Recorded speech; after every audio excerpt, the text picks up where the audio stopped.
Francisco de Assis. Miramês.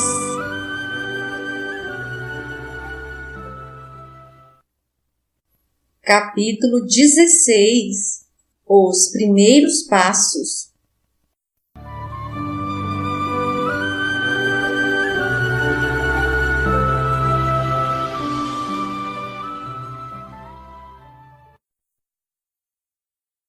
Francisco esperou que José Maria chorasse o tanto que seu coração pedia e falou com a brandura que lhe era peculiar. Meu irmão, é bom confiar mais em Deus, não se esquecendo de Jesus, que curava todos os tipos de leprosos com o toque de suas divinas mãos. E Ele pode estar presente onde se reúna em seu nome. Deus não é Deus de medidas, o seu amor é imensurável e atende a todos os seus filhos. Jesus mesmo nos deixou esta esperança quando disse: Pedi e obtereis, buscai e achareis, batei e abrir-se-vos-á. A fé constitui a chave que abre todas as portas para o milagre da vida e a paz das criaturas. Vamos confiar, esperando e trabalhando com os recursos que o Senhor nos deu e que o Evangelho chama de talentos em nossos corações. Se for do teu agrado, quero vê-la agora, pois para nós e para o serviço de Deus não existem horas. Desaparece tudo, como todos os obstáculos, para somente vigorar a sua soberana vontade. José Maria, confiante na força daquele homem simples, mas grande em Jesus Cristo, segurou suas mãos e saiu guiando-o no grande quintal, à luz das estrelas, repetindo: graças a Deus, graças a Deus. Bateu levemente a porta e a criada, que tinha ficado de guarda, abriu no mesmo momento. Francisco viu aquele rosto chagado à luz bruxuleante da candeia. Passou os olhos pelo corpo da jovem e ficou comovido até as fibras mais íntimas da alma, pois o seu sofrimento ultrapassava o linguajar de quem o narrasse. Os olhos vivos nadavam em lágrimas, em mímica divina, pedindo socorro. O coração em saltos já esperava aquele homem santo, do qual seu pai lhe falara.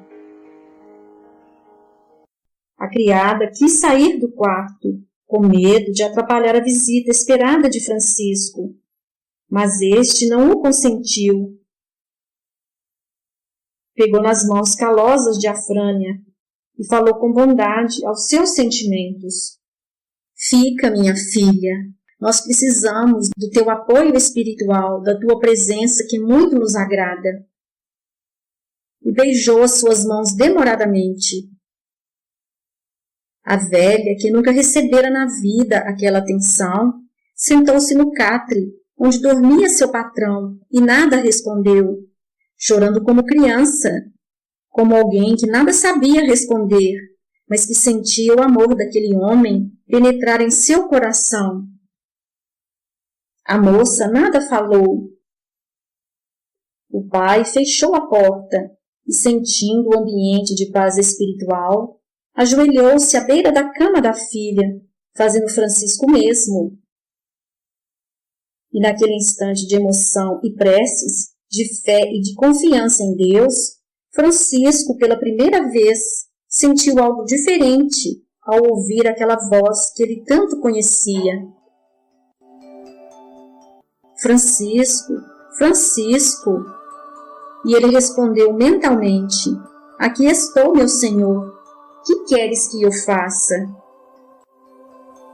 Começa hoje, agora, a tua missão de erguer a minha igreja, fazendo lembrar o que eu fiz. Deves falar das belezas dos céus, o tesouro espiritual que constitui o Evangelho, como uma boa nova para os homens, e insistir no bem até o fim da tua vida, sem esmorecer. São essas as sementes da vida, na vida de Deus. O que vais fazer agora é o fruto do que vives, pois as curas são, ante os homens, as melhores testemunhas de que estás comigo. Eles pedem prodígios a fim de despertarem para o milagre das transformações. O curso da tua vida vai mudar, e aqueles que assentam em tronos de ouro vão te ouvir, porque eu, na verdade, te digo que vou usar as tuas mãos e a tua língua para relembrar o meu evangelho, que por ora está escondido.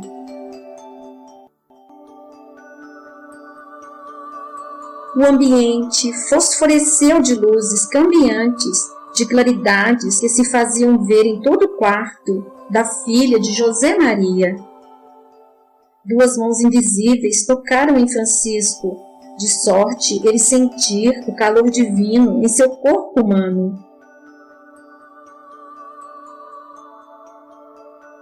A Frânia perdeu um pouco os sentidos, e da sua boca, nariz e ouvidos escorria como que um gás esbranquiçado, mas de natureza viva. Francisco, impulsionado pela inteligência que lhe falara, levantou-se e tocou o corpo da filha do estalajadeiro, e esta foi coberta por fluidos imponderados e ativos, que correram em todo o seu ser, restabelecendo, como por encanto, todos os tecidos de sua epiderme. Filetes de luz verde claro entraram na sua corrente sanguínea, expulsando e destruindo determinados agentes de desarmonia orgânica. Outros interpenetraram o seu cérebro, localizando-se no centro da vida, vibrando com intensidade em todos os seus centros energéticos, e dali deslizaram para todas as glândulas secretoras, reagindo sobre o baço e o fígado, e descendo como fenômeno incompreendido pelos homens, em forma de secreção para os intestinos. As vias dos meridianos foram desobstruídas pelos fluidos benfeitores, descarregando o imprestável pelos pés da criatura sofredora.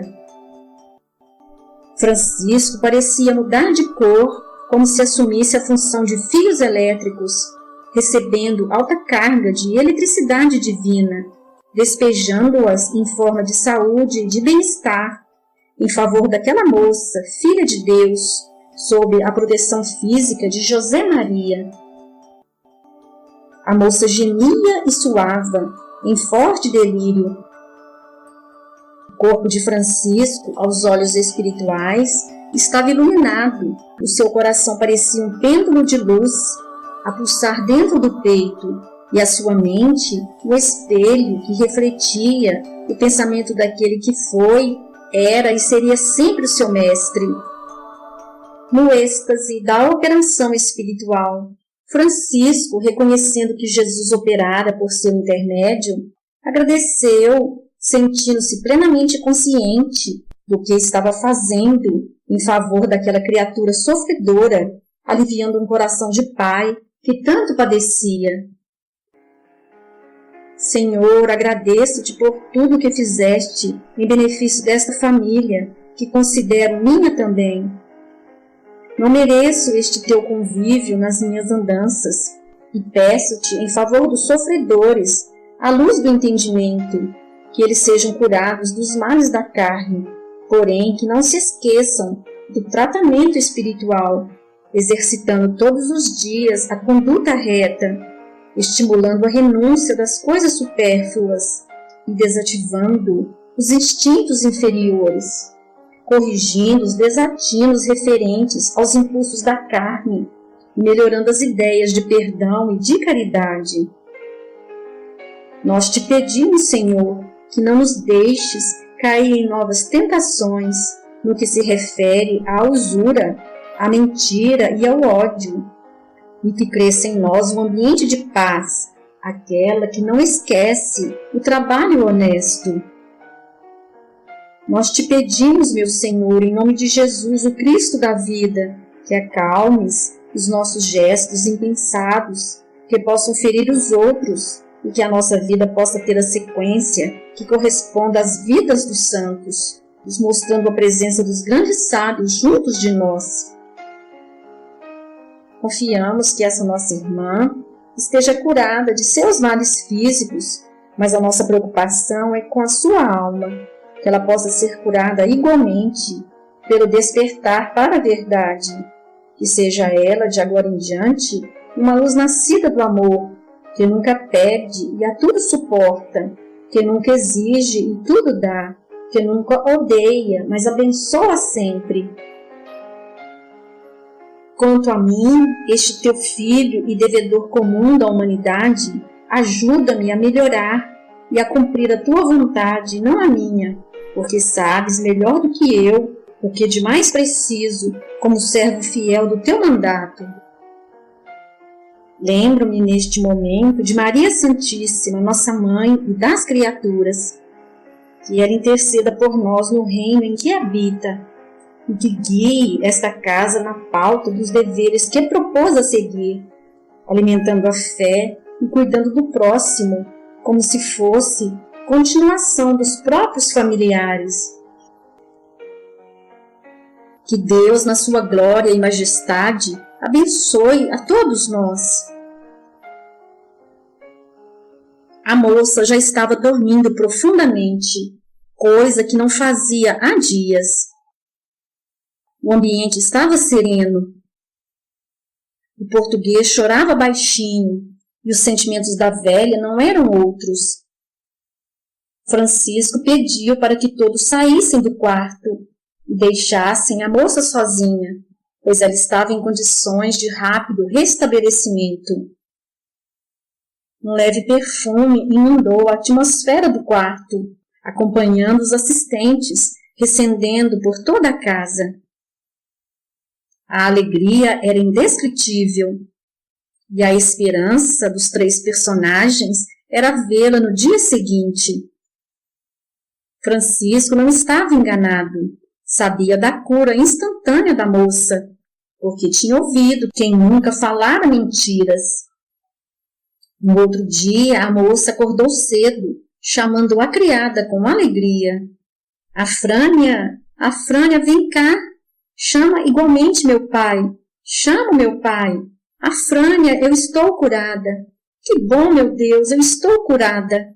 Sinto-me perfeitamente bem. Graças a Deus. Eu tive um sonho, Afrânia.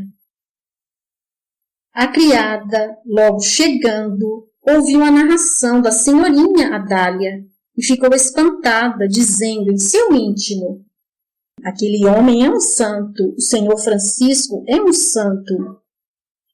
E foi correndo chamar o seu patrão. Este chegou correndo, abraçou a filha, chorando e dizendo: graças a Deus, ele nos ouviu, ele ouviu as nossas orações. E falou alto: esse homem é um santo, manda procurar Francisco, para que ele presencie o que foi feito pelas suas mãos. Beijou as mãos da filha que, ainda fraca, mas perfeitamente limpa das chagas, que antes estavam em evidência por todo o seu corpo, pediu comida. Toda a família se movimentou, festejando o acontecimento da cura instantânea de Adália. Procuraram Francisco e seus companheiros, porém não os encontraram. Saíram todos de madrugada, deixando um simples escrito pelas mãos de Frei Leão. Estimados amigos, José Maria e família, agradecemos por tudo que fizeram por nós. A nossa gratidão é tamanha que somente Deus lhes pode pagar. Rogamos as suas bênçãos para toda a família e para a irmã que estava enferma, pedindo de coração a Jesus que a acompanhe sempre em suas lutas. Desejamos a todos muita paz e bastante trabalho em favor dos pobres, dos famintos e dos nus. Fomos obrigados a partir sem as devidas despedidas, que o coração não aceitou. Pedimos desculpas para esta nossa falta, Somos sempre seus devedores, mas o dever nos chama para serviços urgentes no campo da nossa religião.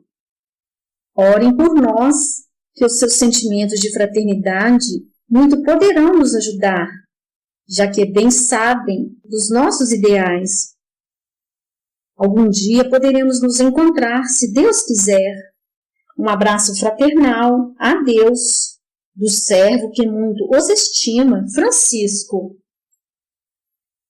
O dono da estalagem ficou inquieto por não ter encontrado Francisco e seus companheiros. Também Dona Zita, sua filha, e a Frânia. Mas o que fazer? Ele tinha de atender primeiramente a Deus e a Jesus. Francisco buscou outra área de pouso para evitar constantes agradecimentos e enviou pelas linhas competentes anúncios ao Papa Inocêncio III de que tinha urgência em falar-lhe acerca de coisas de grande interesse para a comunidade católica e esperou muitas horas no Vaticano.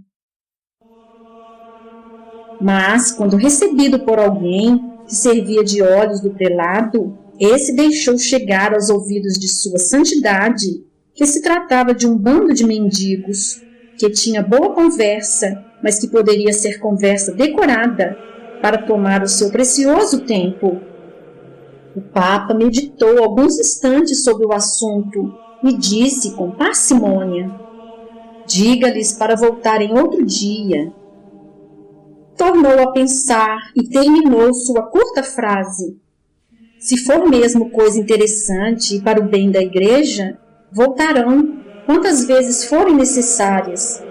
Se estiverem realmente brincando com as coisas divinas, desistirão. O assistente papal voltou velozmente, a fim de ficar livre daqueles homens mal vestidos dentro do Vaticano, e transmitiu o recado de sua santidade.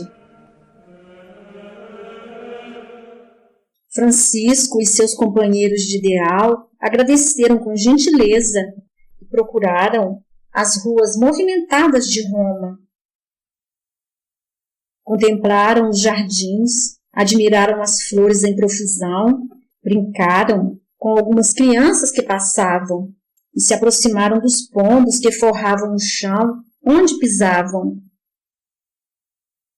Sentiam a natureza palpitar de vida em tudo, notando que não existem barreiras nas coisas de Deus e que o amor a tudo facilita para quem sente e ama em todas as direções. Francisco disse com alegria: Frei Leão, onde estás? Respondeu o frade: estou aqui, Senhor. Então escreva o que eu vou dizer. E passou a falar.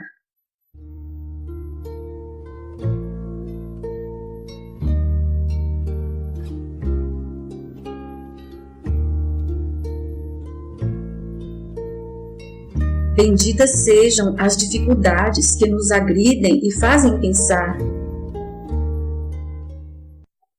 Benditas sejam as horas que gastamos em função do bem eterno. Bendito seja quem nos maltrata à primeira vista e nos ajuda a melhorar. Bendito seja quem não nos conhece e não acredita em nós. Bendito seja quem nos compara com vagabundos e indolentes. Bendito seja quem nos expulsa como párias ou fanáticos. Bendita seja a mão que nos nega o cumprimento. Bendito seja quem quer nos esquecer impaciente. Bendito seja quem nos nega o pão de cada dia. Bendito seja quem nos ataca por ignorância e covardia. Bendito seja quem nos experimenta no correr do tempo.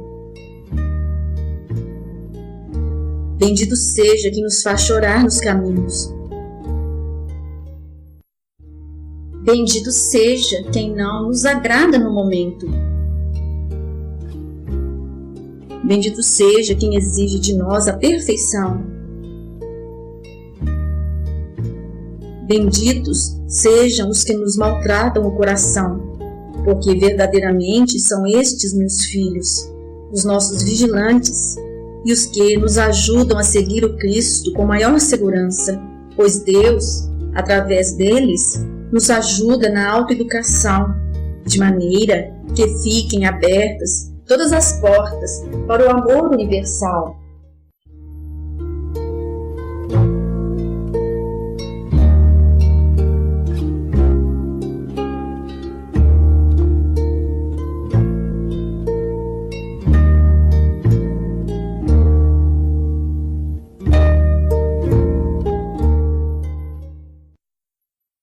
Francisco e seus companheiros continuaram caminhando em direção à estalagem para descansar.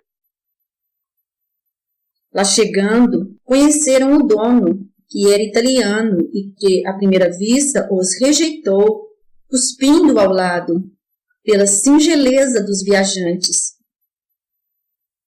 Na mesma hora mandou apresentar-lhes desculpa por não poder hospedá-los mais, porque já estava comprometido anteriormente com outras pessoas e que não precisariam pagar nada pela noite que tinham dormido na estalagem. Francisco insistiu em pagar, com alguns recursos que ainda restavam, mas o estalajadeiro não quis receber. Assim agradeceram e partiram sem revolta. Francisco, imensamente inspirado, falou a Frei Leão.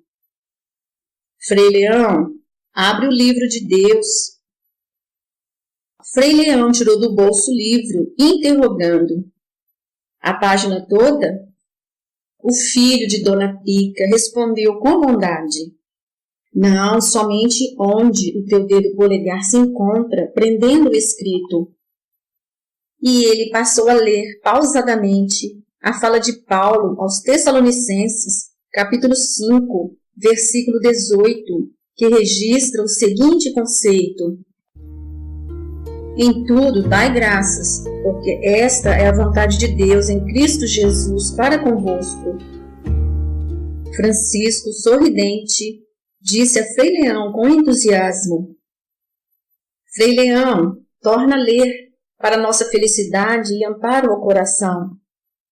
E Frei Leão tornou a ler. Em tudo dai graças, porque esta é a vontade de Deus em Cristo Jesus para convosco.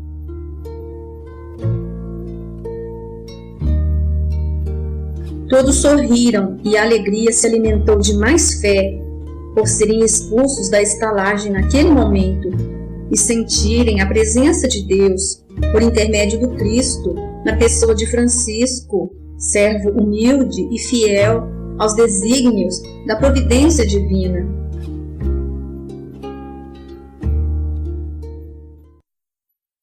Aquela noite passaram nas fraldas da grande metrópole, debaixo de uma árvore amiga, que nada exigiu dos andarilhos de Deus. Quando todos já estavam acomodados no seio da natureza, Francisco atendeu ao seu costume habitual de oração e entregou-se à prece.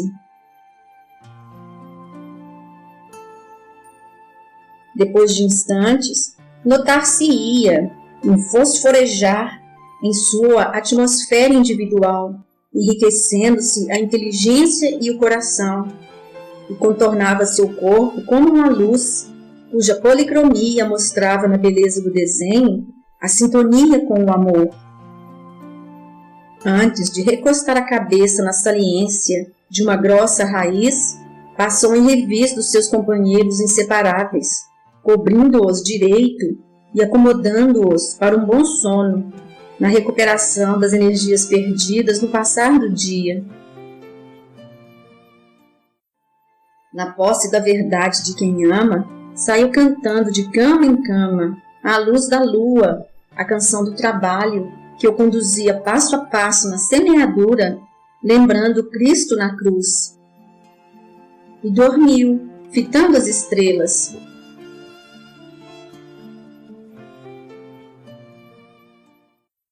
Francisco era obstinado naquilo que a sua consciência e o destino traçaram. Retornara várias vezes para falar com o Papa, nunca o conseguindo. Eram sempre as mesmas desculpas, que o Santo Padre estava ocupado, que sua agenda estava completa, que sua santidade estava cansada de tantos atendimentos. Até que, após várias tentativas, Francisco foi despachado de vez.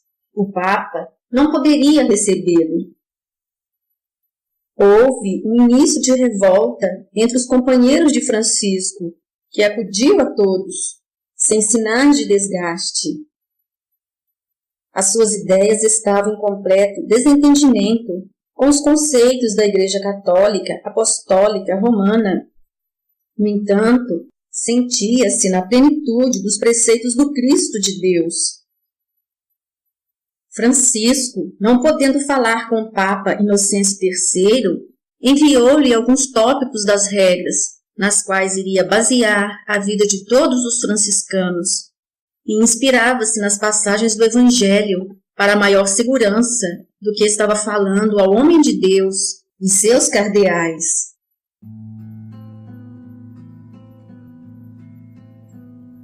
Rogamos a Deus e a nosso Senhor Jesus Cristo que nos abençoe pelas mãos de vossa santidade. Seríamos muito felizes se Deus nos permitisse o diálogo com vossa santidade. Nossa pobre consciência pede e o nosso coração anseia por tal momento. Se a nossa condição espiritual não o permite, curvamo-nos diante da vossa vontade, com a humildade que a nossa fraca condição pode expressar. Não seria justo insistir mais do que já o fizemos, e não pretendemos desgastar a vossa iluminada mente com coisas que, porventura, achais desnecessárias. Compete-nos ir embora, confiantes em Deus, e pedindo a Jesus que nos guie por caminhos convenientes, favorecendo-nos com as sementes do bem, onde elas possam frutificar. Sabemos que o tempo de vossa santidade é precioso na vigilância da Igreja que nosso Senhor Jesus Cristo dirige por vossas mãos. Não podemos mais teimar, no entanto, queremos que a vossa iluminada percepção observe que pretendemos basear os princípios da nossa comunidade, onde o Evangelho de nosso Senhor Jesus Cristo possa evidenciar-se como um tesouro dos céus, entregue às criaturas da terra, como herança divina para a paz de todos os povos. Respeitamos muito a nossa Igreja pelo que ela é e pelo que tem feito em favor da coletividade. Todavia, existem no seio da nossa amada religião desvios que o coração em Cristo não pode suportar. O ouro acumulado gera guerras e as guerras pedem mais ouro. Das guerras e do ouro gera-se um filho destruidor dos povos, que se chama egoísmo. Deste nascem a prepotência e a perseguição. E onde fica o Cristo nesse ambiente de revolta? E quem tem coragem de pregar o Evangelho nessa atmosfera de contradições? Com toda humildade, pediria à vossa santidade e aos eminentes cardeais que vos assistem que atentasseis para o que quero expressar nesta carta, e que me perdoeis se eu estiver errado ou falando que não devo.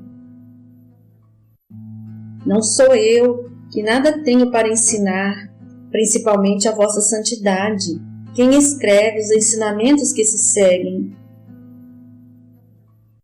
são extraídos do Evangelho e servem de base para as nossas regras, que pretendemos seguir letra por letra.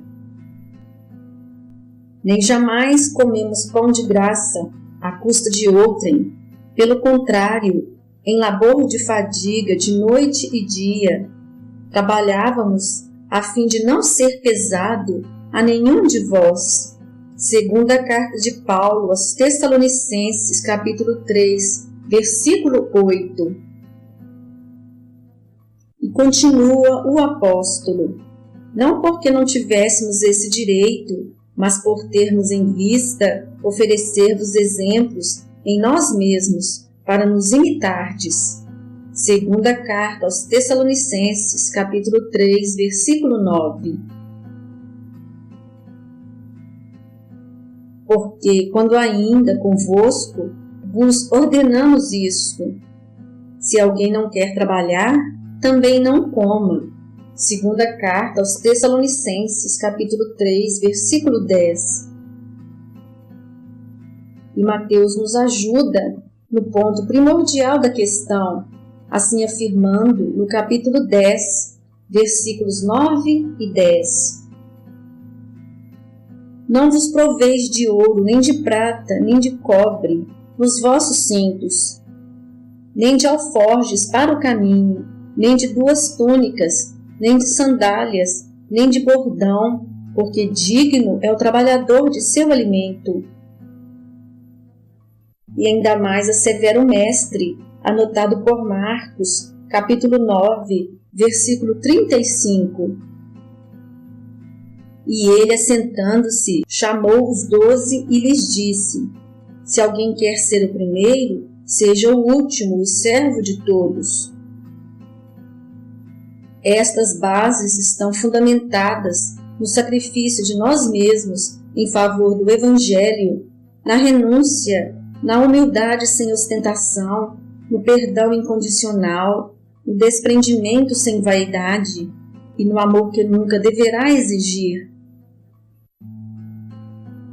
Pedimos perdão se por negligência nossa ofendemos a vossa santidade e que desculpeis a nossa pretensão de sermos atendidos.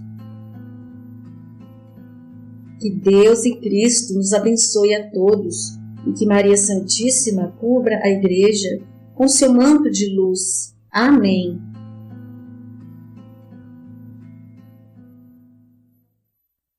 O Papa Inocêncio III estava em reunião com os cardeais que formavam a corte apostólica romana. Em seus dedos brilhavam anéis caríssimos, que, junto com suas riquíssimas vestes, formavam um verdadeiro contraste com a dos frades humildes que procuravam o alto clero católico para um diálogo livre e sem premeditadas interpretações. Francisco iria conversar com o máximo dirigente da Igreja, entregando-se completamente à intuição divina. A carta chegou à mesa sagrada e foi levada à de conferências e lida na reunião por ordem do próprio Papa. O cardeal que leu era João de São Paulo, homem de reconhecidas virtudes, cristão que já tinha sentido Cristo interno falar-lhe ao coração. Quando terminou a leitura, os seus sentidos deram sinais de que concordava com aquele homem que escrevera e pensou: esse homem é destemido e deve estar envolvido por sentimentos altamente superiores, pelo modo como fala nesse pergaminho. Os outros cardeais enfureceram-se com a petulância de Francisco. O próprio Papa ficou calado, somente ouvindo as conjecturas dos seus assistentes. Um deles, por sinal o mais ignorante, deu a entender que o dono daquela missiva deveria pagar nos tribunais pela sua audácia e atrevimento, podendo igualmente ser enquadrado como herege, e falou: o Santo Ofício foi feito para quê? O cardeal João defendeu as ideias de Francisco, mesmo sem conhecê-lo, com toda segurança, baseando-se no Evangelho do Divino Mestre, sem temer o ambiente em que se encontrava. Peço licença a Vossa Santidade para dizer o que sinto há muito tempo, já que não devemos ter segredos uns com os outros nesta casa de Deus. Também penso como esse homem que não conheço. Sinto que a Igreja Católica Apostólica Romana está tomando rumos que não são os indicados por nosso Senhor Jesus Cristo. Tudo que ele ensinou e exemplificou na sua divina missão, nós estamos fazendo ao contrário. Se pregamos, fazemo-lo somente para os outros, pois nós mesmos agimos diferente do que falamos. Penso ser isto hipocrisia da nossa parte. Quero que me respondais, por favor. Se fosse Jesus quem estivesse à frente dos destinos da Igreja neste momento, ele iria apoiar as cruzadas? Ele iria abrir os tribunais para sacrificar os hereges? Ele iria perseguir as pessoas que adotaram outra fé que não fosse a dele? Ele iria matar para defender algum santo sepulcro, como por exemplo o de Moisés? Ele iria entesourar bens materiais como aconteceu conosco?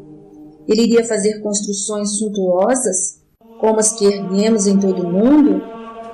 Ele iria dominar consciências, como estamos fazendo, pressionando-as para nos seguir?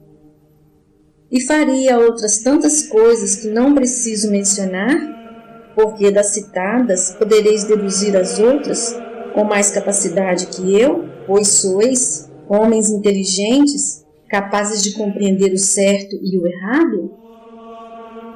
Rogo a Vossa Santidade que me perdoeis se falei alguma coisa contrária às regras da Igreja, mas sinto vontade de falar a verdade, para que esta não me estrague as horas de repouso, através da minha consciência. Acho que esse homem deve ser ouvido, e se Vossa Santidade o permitisse, eu desejaria estar ao vosso lado no dia em que se der esse encontro. Quase todos se colocaram contra a opinião do cardeal João e contra a ideia da entrevista de Inocêncio III com Francisco de Assis. A decisão final foi do próprio Papa, que também achou inconveniente, por ter outros trabalhos de maior interesse da Igreja. Um dos mais radicais redigiu uma resposta a Francisco, informando a decisão de Sua Santidade, já que o cardeal João de São Paulo recusou-se a fazê-lo. Francisco de Assis, que mandara buscar a resposta, a leu pausadamente, sem mudar de feição, sem dar demonstração de constrangimento. Reuniu seus discípulos e passou a carta do Papa para todos entenderem o que fazer, ir embora e trabalhar do modo que a inspiração dos céus achasse conveniente. E partiram na manhã seguinte. Fim do capítulo. O Senhor te abençoe e te guarde. Mostre a ti o seu rosto e tenha misericórdia de ti. Volte para ti o seu olhar e lhe conceda a paz.